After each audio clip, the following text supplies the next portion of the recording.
Welcome to the Brandinc PR Podcast, where we dive deep into the stories and strategies of today's most impactful entrepreneurs, business leaders, and professionals. Whether you're building your brand, scaling your business, or just looking for inspiration, you're in the right place. Hey everyone, and welcome back to the Brandinc PR Podcast, where we dive deep into the strategies, stories, and smarts behind today's most exciting brands and the people who power them.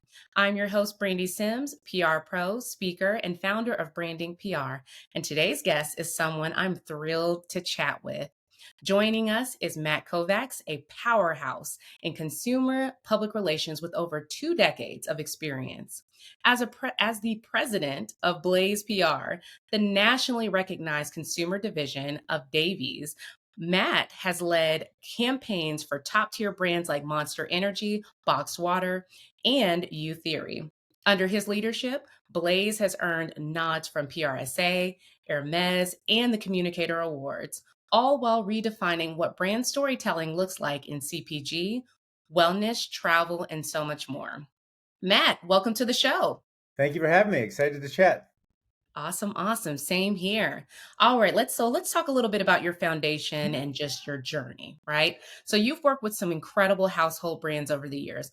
What first drew you into the world of public relations? Sure. I think, obviously I studied it at USC and was able to sort of understand, and it was a way to look at it from, again, influencing sort of the media landscape. And, I started in sort of sports marketing and sports PR, and then was able to transfer that into to work with Levi's and Lids at their corporate offices. And then from there, joined an agency and was able to really dig deeper and really have, the moments of building those stories, really creating that thought leadership for not only executives, but brand managers, scientists, different layers that you're really influencing and telling that story that consumers, trades, retailers, buyers are really going to be interested in. Wow.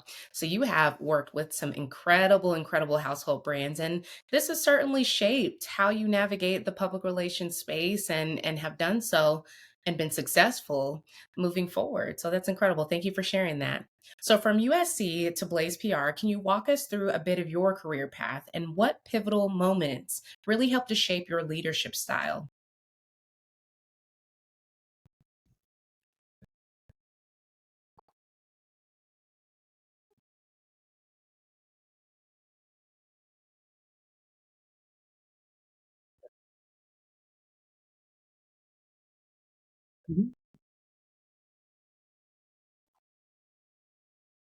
Sure. I think, starting at obviously junior level in a sports marketing firm is very different.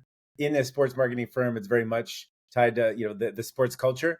So there's teams, there's obviously competition, there's leaderboards, that sort of mentality in there.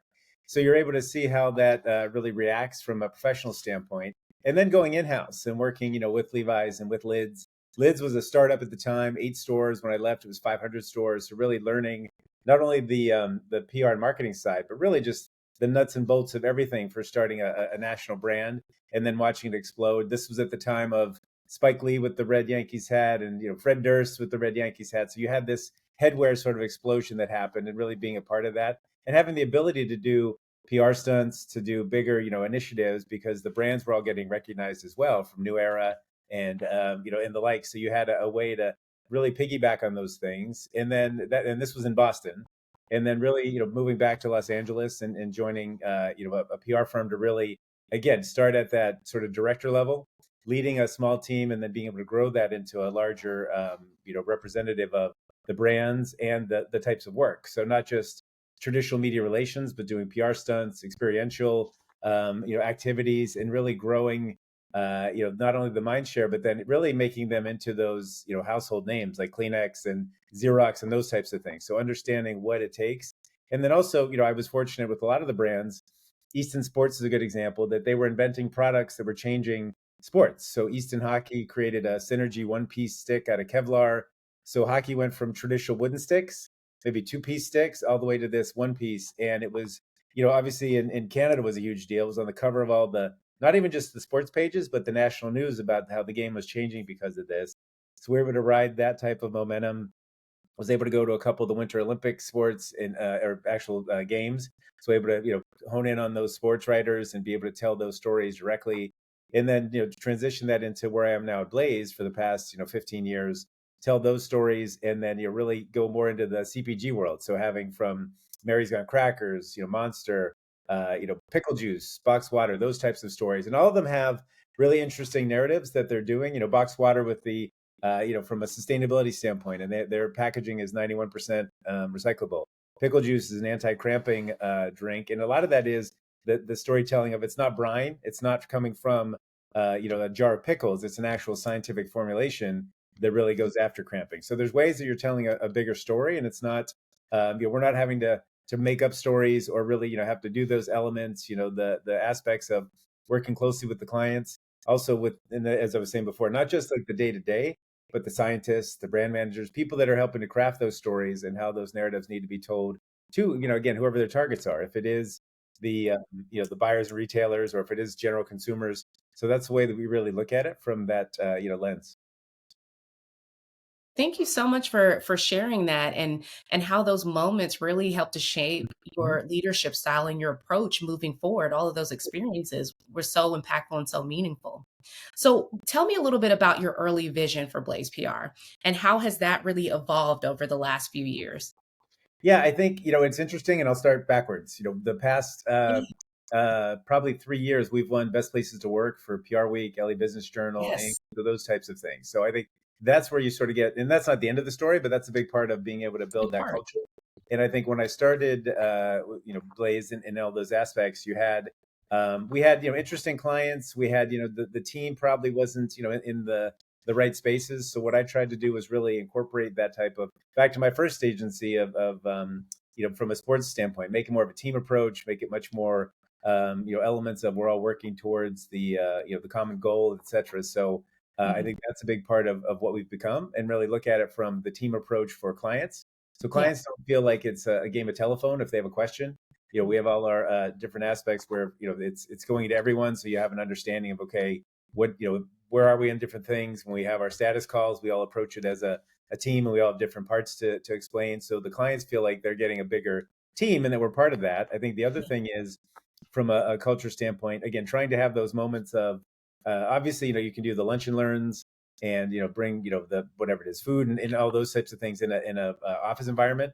But it's also looking for more of the outgoing experiential things. We'll go to the LA Galaxy games. We'll go to the Disneyland. We'll do different things that can be much more of a team building aspect, where there's a fun element, and it doesn't Mhm. feel like it's forced fun. These are the things that people want to try, want to do. They may have never been to an LA Galaxy game. Let's go to something different. And I think those are factors that really play into building a team and a culture that makes people understand that we're together. But even though if we're hybrid, maybe the day you're in the office, you might be with only maybe 2 or 3 people, but you have Mhm. those connections and that connectivity and those moments that aren't always based on client aspects or just a lunch and learn, that you have other ways to build that type of connectivity. Yes, yes.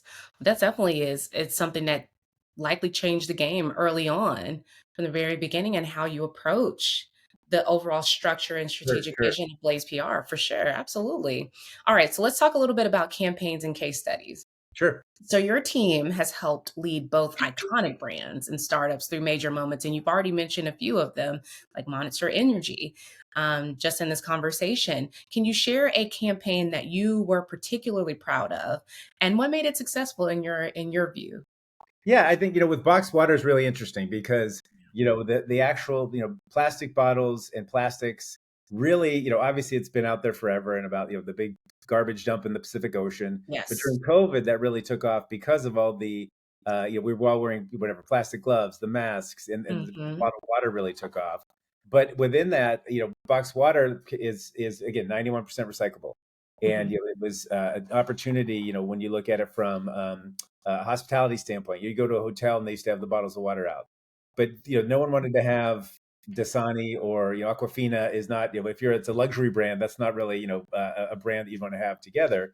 So Yeah. Box Water was able to come in and really have those meaningful meetings with the hospitality industry, so that you had a again, it's a little classier, it looks better, there's a story behind it. So those are aspects, and I think what we were able to do was really create that connections not only what they were doing from a sales perspective, but then Alaska Airlines was looking to obviously, every business is trying to be more sustainable. So one of the easiest things is to swap out box water for the plastic ones. So I think that's an aspect that we looked at from, okay, how do we build this? We partnered with Alaska. We were able to build, that storyline for them as well, what they're doing. But then for box water, of how they're connecting on a broader national level. And then we did flights with influencers that were able to talk about, the sustainability and the excitement being with Alaska and going on a flight. You don't feel like, at the end of a flight, you have 10 Yeah. plastic bottles. So there's things that way. And then I think the other thing is introducing the fact that not everyone needs a full bottle of water. And so, but the stewardesses would have the larger, boxes and be able to pour it into a glass that was recyclable. So those types of things. And that storyline helped, broaden that. And it was able for Box to tell another story and go after other airlines, other, transportation hubs, because those are easy fixes. The other Hmm. thing is, when you look at it from the brand itself, each municipality has a different recycling sort of strategy. So where you live, your trash and refuse area may have different recycling needs. They also may have, depending on who's running it, the product itself needs to be, separated as it's recycled. And Yeah. some people still don't get sustainability. So we built really strong B2B messaging that was able to tell those stories about ease of use, ease of recycling. We had the 3D model that showed how, the best ways to recycle it. Those were things that helped to build that. And I think the other thing was a lot of the national media, not just green media and dark green media, but other Hmm. national media were able to pick up on that and really understand that there are solutions, there are other, opportunities. And I think that was a way to talk about it. And then also getting awards for the water itself, not only the packaging, but the actual Yeah. liquid inside, because some people felt like, oh, it's going to taste funny. It's not going to have the same, refreshment of, a bottled water. And I think those were aspects as well to be able to tell that.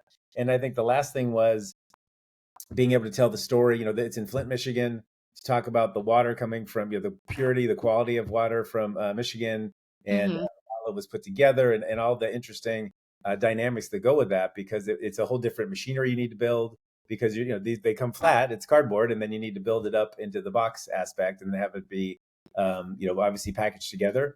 And then we also had partnerships with Universal Studios, and we had co-branded Jurassic Park boxes, so with dinosaurs on them. So you're reaching a different, kids and moms. So it was all those elements. Yeah. Wow. Wow. And you know what? The more that I think about it with box water, it's has always been one of my favorite campaigns, just because you guys position it in a way that differentiated, if I could say it, so much against others that it still almost stands the test of time.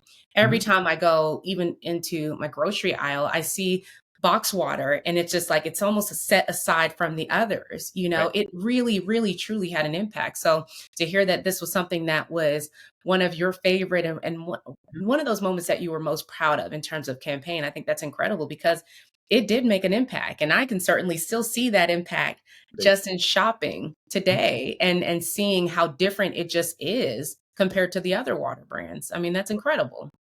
So Yeah. Blazes touch everything from energy drinks to luxury hospitality. How do you adapt your PR strategy across industries while still maintaining that consistency in the impact? I think what we try and do when we look at, when we start any campaign, one of our first questions is, what are your goals? And Yeah. when, brands bring on PR agencies, that's like a tough, discussion at first, because it may have been, from a corporate standpoint, or, hey, we need to get the word out more. So we understand, is it purely just branding? Is it about acquisition eventually, maybe a 5-year plan? Is it about, garnering more funding and wanting to really raise your profile that way? So as we look at it, we're able to build the strategy behind that. We start every campaign with a media audit. So we actually interview media about what they think of the category, the brand, Mm. what type of stories they're interested in, et cetera. So Mm. you're able to get from the gatekeepers, get some information and data. PR can be much more. The data is always at the end, after things Yeah. run, after elements. But so we're able Yeah. to understand a little bit deeper with journalists. And then I'd say we then go forth, build our timelines, understand what the goals are, and also what factors the brands have. They may have Yeah. launch dates, trade shows, etc. And I think those things all work in concert with our normal just status calls, updates, the tactical elements. So the strategy can help overlay that. And then I think, depending on the industry, there's obviously different paths you can go, be it fam tours, manufacturing facility visits, all those different elements to build up to, and then that's sort of building those results, and then we're able to build off those campaigns. And again, if the brand's ready for a stunt or if it's ready for that next level, we Mm. can build those in as well. Or if it's still just a traditional, we need to sell more stuff. Yeah. Let's go and bang the drum and get people out there and really try and make this into a consumer facing program. So those are the aspects we really dive into. Oh, I love that. I love that. So there's an element there. There's media training involved. There's the Mhm. positioning. There's the strategy building. So all of that is what plays a factor and a role in making sure that that messaging stays consistent, even though you're popping into different industries and Correct. different styles of brands. I love Yep. that. All right. So you've earned media placements on the Today Show, Rob Report, and other top tier outlets. What is your approach to just media relations in general that helps cut through the noise? Help set you apart. Yeah, I think the first and foremost, it's the relationships. I think we Mm, really try and continue and build those relationships with journalists. As we're all living through, it's interesting as traditional media is shrinking, and the LA Times now is like a pamphlet, and it can be frustrating, and it's obviously different, yeah. but there's so much media now, and almost too much for consumers to be able to really understand and Mm, encapsulate and again download everything for themselves. So mhm, we really try and first start with the relationships with journalists, and build those stories. The media audit's a great starting point, and then from there we you really as we understand what journalists are looking for, what their timelines are like, what their editorial calendars may be, then we build off of that, and we make sure we're giving them obviously the news that's coming from a brand, be it a press release or a pitch, but then really understanding what they're looking for. If there are again samples, box water is a good example. We sent them product to try and taste and feel, because it's the concept of it until you've tried it. It can yeah, be hard for people to wrap their head around. yeah. And then I think from there we're able to tell stories of success. So be it growth from more doors, if it's more sales growth, if it's online elements. Everyone loves a winner, and it's to be able to say, okay, this is working. This isn't a trend. This isn't just a fly by night. They're going to Yeah. sell out of these boxes, and then they're done forever. It's more about what we're doing, and also because of the sustainability stories, you can really tell a deeper narrative there. I think the Mm, other thing is we like to, as you said about the media training, offer up clients, be it the brand managers, the CEOs, for journalists to talk to, and even from a mhm, standpoint of fact finding. It could be an informational discussion. It could be more mhm. about, let's talk about your brand, let's talk about the category, so it Yeah, doesn't have to feel this pressure of, okay, I'm going to ask you these 10 questions, you're going to give me mhm, answers, and it's everyone's on edge. It can be mhm. much more of a roundtable setting, and I think those things really go far, because the journalist can remember, okay, I talked to this CEO, he was really insightful, I got information, and now I can go pitch to an editor or pitch to someone to tell that story. So there's aspects that, again, the journalists that are capital J, and they went to journalism school and they get it, you're able Mhm. to see ways to really work with them, and almost as a partnership. And then when if there's a need for them when they're coming to you, you're able to help navigate that as well and say, here's who we would speak, or here's an opportunity, or hey, this probably isn't right for them right now. Let's look at it from that standpoint. So building Mhm. those aspects, and we look at it from, again, knowing their birthdays, knowing their kids' Mhm. names, those types of things can go a far way. Making sure we're linked in with them, social media, you follow them on Instagram, things like that. Journalists remember that stuff, and they like Yeah, that, and also flattering them with, hey, read your story, it was great. Sending them notes even when you're not pitching them, just small things, yeah, humanizing it, I think goes a long way. And also, in many times, depending on the beat, you might see them at a trade show or see them at a sporting event or whatever. Just saying hi, not feeling like you're hanging on, or hey, let's talk over for this next 20 minutes. It could just be, hey, good to see you, I hope you're well. yeah. Those are things that are just important, that I think, as you're seeing, I try and mentor that into the team, that comes on board, because while the education of PR is more Yeah. detailed now, that just humanization part seems to be the bigger factor to tie in. Yes, yes. So it sounds like there's an intentionality in building real, authentic relationships with the media that goes beyond just when we're going over there to pitch. Like, get an opportunity to get to know the Right. person behind the pen, Yep. I guess you Yeah, can exactly. Yeah, say. you're right. That's the Yeah, way. yeah. That's super important. It's super important. I think it's advice that I think it spans across all industries, really and truly, is that, media are people too. Yeah. Journalists, these reporters, they're all people too. And they don't want to just be contacted, when you need something. Yeah. Yep. They'd love to be contacted like, hey, I love that write up, or hey, I didn't really like this, and let's talk about it Mhm. and have that conversations, even a little bit of a debate there. At least it shows that you're engaged in what they have going on. So I love that you mentioned that, because that is an important aspect, is really building that relationship with them. Yeah, and it makes it less transactional. It makes it much Yes. more of a relationship. Yeah. Yes, really and truly. Yes. Okay, so let's switch gears and talk Mhm. a little bit about trends and leadership. So, Sure. in your experience, how has the consumer PR landscape changed post pandemic? And what are brands still that you see are just getting it wrong? Well, I think that what's interesting, and you can see it even just again at the street level, and even seeing with brands, is the debate of return to work and hybrid work and work from home. There's that piece that just trying to connect internally of making sure it's a cohesive team. You're still seeing that there are these branches now of, this person works on Tuesdays and Thursdays at the office, or these are the 3 days, and understanding that. And we had Mhm. past week, I was at a different client office every day of the week, so you're able to get that. There is a return to work, but it's almost going back to the future to do those things. And I feel like that's that. And there's debates at every level of who should be in, when they should be in, how do you pull that? And I think that's stuff that you're starting to see permeate into the real world and into their results and into the aspects, because you're getting either an unhappy workforce, you're getting people are unsure as to their where their standing is in the company, because you don't have the whole teams there, and there's aspects, and obviously there's the dearth of Slack and teams and all those ways you can communicate, but there's still the interpersonal side that I think is missing, and some of those things really can carry through. Decision making gets delayed a little bit because you can't get everyone at the same time, same place. I think those are things that everyone's still navigating through, but it's something that we've noticed more.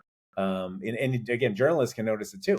When Yeah. an interview might be set up, and you're hearing the aspects of, oh, the meeting changed, or you know what, Mm. I got called into the office, so that changes everything. And it's interesting because the time's still there. You might still have from 2 to 3 is open, but you're adding in. I have to drive. I have to do this, and it's not the same of be it work from home, or if you were going to the office and you had that time blocked out. So it's interesting just to see from how people have to focus and even approach their jobs. And I think that's starting to, you're seeing those elements start to shine through. Wow, wow, wow, wow. It sounds like a lot of bottlenecks that have been created Correct. Yeah. because of that lack of interpersonal communication that's happening with the change in the workforce Mhm. and really the overall landscape. You're so right. I think that I've seen a couple articles about it, and there's more discussion around it, but I don't think that there's near enough about the impact of this and how companies really have to be not only more cognizant, but also be more strategic in terms of how to navigate that. Because there is a way to do this effectively where you don't miss out on key communication and decision making, or be able to prevent that bottlenecking that does happen when there's not a really good plan and strategy in place of how we're going to interact if we're going to continue to have a hybrid workforce and environment. You have to be very clear in what your plan is and how you're going to navigate it. That otherwise it's going to create a lot of issues. So I can Yeah, definitely see that. totally. So what role does authenticity play in the way you build or rebrand a company's image, especially in today's skeptical consumer culture that we have? Yeah, I think that plays a massive part. I think that's a big element around it, especially when you look at, and again, we'll go back to box water, the authenticity of that it's 91%, recycled packaging, that you're able to do sustainability stories, that, that as you start to navigate those waters, the dark green media will come at you right away if there's missteps or misstatements. So I think that's an important factor. And having, data and Mhm. statistics and having the information to back it up is hyper important because of that factor. And you're seeing to your point, in social media, that consumers have a voice now. They can say, "Hey, I don't believe this. I don't see this. I think the stuff you're saying isn't true, or I'm not seeing it in my area." And in the past, there wasn't that connectivity. You might have people that would have little bubbles that might have their little fiefdom of communication, and at the local bar, the local library, or whatever. But now they can, so someone can do one tweet, and that could go viral about the aspects of what you're saying. So that's Yep. the carefulness of the messaging, and I think also having the abilities then to respond if need be, and have your executive CEO, someone be able to issue a statement if you need to. inviting people, having those types of aspects together. Those Yeah. are differences that have happened. And I think the authenticity is important across the board, because as companies mature and expand and grow, they're going to, change just because of the nature of it. But if you're still back Yeah. to your core and you have your core base of fans and also consumers, those are things you can always lean back on. But it's tough to really, change or go in different directions because of that factor of people are watching and they can communicate it. And again, these are citizen journalists that are out there just, sending that information, and it's an important factor. And I think the other thing is, as you look at from growing those as journalists, as we talked about the shrinking media market, journalists that might be more freelance and they might write 5 different places. It's Mm. important to know that so that they can come in. We always look at it as have the journalists be your allies as well, so that they can draft and craft articles that tie into what you're doing. And then you have a third party validation that says, hey, look, this has been vetted by LA Times, the New York Times, any of those places, and be able to share that information so that it's not just the brand saying something. You have other people that are saying this works, it's great, I've tried it, et cetera. So those are things we really look at to maintain that authenticity. Oh, I love that. I love that. Authenticity is key. And that's something that we speak about often in these episodes, and how important it is that you have to remain authentic in your brand storytelling and in your communications. All right. So you've built an award winning team at Blaze. What do you look for when building a high performing PR team, and how do you keep them inspired? I think it's interesting when we do our interviews, or even as we bring people on, Yeah. again, depending on their role or level, the PR skills are probably a given. They've either studied it, they've been an intern for us, or they've been at other agencies. So understanding how PR works is something that's the given that gets you in the door. But Yeah. within the aspect of interview, I'm much more conditioned to understand how people view the world. So Mhm. knowing if they're really well versed in pop culture, if they have an understanding of what's just generalists from a standpoint of, journalists can talk to you about your client or your brand, but they Mhm. might say, hey, how about this? Or did you watch this game? Or did you understand that? And you have to be able to pivot. You might be talking about, again, a new beverage, but they might say, hey, did you see what happened in, Germany? And if you freeze, or if you don't know, or if whatever, it's important to be able to have that, and some of it's that, barroom knowledge, be able to speak to it. It might be an inch deep versus a mile deep, but you can at least navigate and be able to speak to that and have sort of a way around the world. So many people are, addicted to their social media, but there's ways to utilize it for good, where maybe you're following and I always say this, you don't have to follow all the pop culture stuff. You can throw in a news outlet or throw in it somewhere else so that you understand it. And it doesn't have to be huge, general news, worldly news that's happening. It could Yes. be, hey, did you see, and with the heat wave, roads are buckling, and there was the shot of a bus, anything that's just quirky, but understanding what's going on in your world much larger, that's going to go further than Yes. just because the AP style of a paragraph and you're able to communicate that way. Those are things, back to the humanization of it, is being able to connect with people and have those moments, because otherwise they can see through it. And especially if it's sports media or the pop culture media, you have to know what's going on, and it moves faster. But if you don't know those elements, you almost look like you're out of the loop. And then that seems like then the whole agency is like, wait, what's going on there if you're not able to verse and talk about this? And the Mhm. other thing is, knowing what's going on is a way to help position your clients. The heat wave, box water is a perfect story. Hey, yes, as communities are giving out more waters, or at the health centers, are there things we can do to donate product? Are there things that should be done that way? When there's big rainstorms, you always see the rivers and lakes and oceans, all that trash comes to the surface because everything's being churned. Well, let's do beach cleanups. Let's look at ways that we can host that. So there's things to understand in a way that ties back to the clients, but you're also understanding what's going on in the world on a deeper level. And back to that point of journalists then look to you as someone I can count on. I can even ask. I can shoot you a text. Hey, what do you guys think about this? Just so you're building that relationship. Mhm. Wow. Wow. Wow. Wow. Just in you speaking about that, it just reminds me of so much of how important it is to be informed of Mhm. what's going on in your world. Even if it's something that you're not necessarily interested in, you do need to find some interest in it so that you are informed of what's going on in terms of the entire media landscape. I think that's important, especially for PR practitioners, to just be well aware at the basic level. Like you mentioned, I love that you said that, it doesn't have to be a mile, it can be just an inch, but just knowing that little bit That's leverage, Yeah. especially when you're comparing to others that aren't connected and are or only connected to one style or one typical type of media. It's really good to be informed, but I do think it's one of those things that as a practitioner, you need to be across the board informed because we are like this with media. We Yeah. should be informed of what's going on, not just in our niche categories and areas, but also in the other areas too, at least at the basic level, that we can have a conversation about it. That's 100% a competitive advantage. Mhm. Absolutely.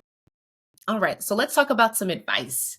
For newer PR pros or students tuning in, what's one thing you wish more people understood about consumer PR strategy? I think there's twofold. One is the one we just talked about, is really Yeah, understanding what's going on. I think the yeah, second thing is really working on honing your writing. I think writing is still that's the most important thing. And yet back to the point of, they're learning in schools and learning the basics, but writing is something and look, I have to work on it all the time. Writing is like my kryptonite of having to sit down with a blank sheet of paper. But I think there's an aspect of making sure that you're improving and working and looking for those aspects and asking, because yes, your account supervisor might be able to write the release in 20 minutes. You have it all in their head and be able to do it, but you're not going to improve unless you get the opportunity. So raising your hand and saying, "Hey, let me take a stab at the release. Let me start. Let me do that." And there's ways to really build that sort of knowledge over time and start to get that sort of muscle memory going, because that's something that's going to stand apart as people cheat and lean in on be it AI or whatever, but it has to still come from a voice of reason. It has to make sense. You were on the call. You know what the client's looking for. yeah, So being able to build that storytelling into the aspects. I think the other thing is pitches, and journalists are just as guilty, but everyone's like, oh, just shoot me an email and I'll get back to you. But trying to call, if you can get a hold of someone on the phone, yeah. that opportunity to tell it, to sell, to really bring that to life, or seeing them at events like we talked about. But I think there's an aspect of getting that courage, because so many of them are used to either staring at their phones Yep. or just texting versus you call them and go straight to voicemail. So it's getting people to understand that, and that can be fine in your personal life, but there are times if a media person's calling you, you pick up, you talk to them, and get Mhm. used to that. And look, for some people, it's uncomfortable at first, but I think those are things that we really try and reinforce. And there's no shame in leaving a voicemail. Calling, you might call 50 media, but that's okay. And you may only talk to two, but that's old school. That's all you did. You called all the time. But I think there's aspects that it's almost what's old new again. So try it, do those opportunities, because people are looking for connections. People will be like, wow, I have a phone call. That those are things that I think could be really interesting for people, and we try and reinforce that. Obviously, it's not a the golden rule, but it's something that we say, look, let's try and do this. Let's give this an opportunity, because I think it helps in everything. It helps in your writing. It helps in your Yeah. interactions. It just helps overall. Yes, yes. Hey, practice makes perfect. That's it. And, thinking outside of the box is always a good strategy and good approach to really differentiate yourself as a PR professional. I love that. All right, so looking ahead, what trends or technologies are you keeping your eye on for the next wave of public relations? Yeah, I think a big one. And look, I lived through traditional media, bloggers, vloggers, Social influencers, media? right? Social media. I Yep. think the AI element is the elephant in the room, and I Yeah. think we're seeing it from not only what PR people can use with it, but you're seeing how media and journalists are using it, and then even from not even just the written word, but from images and how those are being twisted and changed. I Yeah. think that's the element, and then on the client side, how they're utilizing AI. So if they're Yeah. using it to create their ads, creating their campaigns, it's still quirky and still not perfect. And there's again the journalists and the consumers that call it out. Hey, the ad you ran, the woman had six hands or six fingers. So you're Mhm. seeing like, okay, people notice when you're using AI, and Yep. it's how do you try to use it for good versus evil, and how can you manage it? And also, I think there is a value in it. It's great to have it review press releases, or run it through to be able to understand it and make sure it's in the right styles. But I think that's something that I think everyone's looking at, because the Yeah. fear is that eventually it'll be AI PR is speaking to AI media, and then it's just all this mashup of stories. Yep. Yep. It's just two robots just going back and forth, ping Exactly. Yeah, ponging with yeah. each other. Sharing the news out to the to humans, and you don't know what's real, and we're you've seen it in some places, but I think that's the big concern of what we're looking at. Yes, yes. Well, thank you for that insight. And certainly we're seeing spurts of that even in day-to-day communication. I follow a lot of PR groups, including PRSA and some other ones, and I see the complaint all the time. Media's complaining that we keep getting AI pitches. You Yeah. know how we can tell? First of all, it starts with sir, madam, greetings. We Yeah. don't talk like that. When have Right. you walked up to anybody and been like, Yeah. greetings? Right. Please Exactly. stop it. We know, we can all tell, and they can tell. And then on the flip side, it's the same thing with PR folks saying that, listen, we're getting information and we can tell, like, okay, it's an AI Yeah. driven content that's shared here. Like, at least you could have, tweaked it a bit and maybe customized it. So I can definitely see some of the problems already just in comments that are shared equally by both of, okay, can we turn down the AI usage just from that 110%, maybe down a little bit of 20, Yeah. like a little bit, bring Yep. back that authenticity, please, and talking to people. Mhm. I Yeah. get it.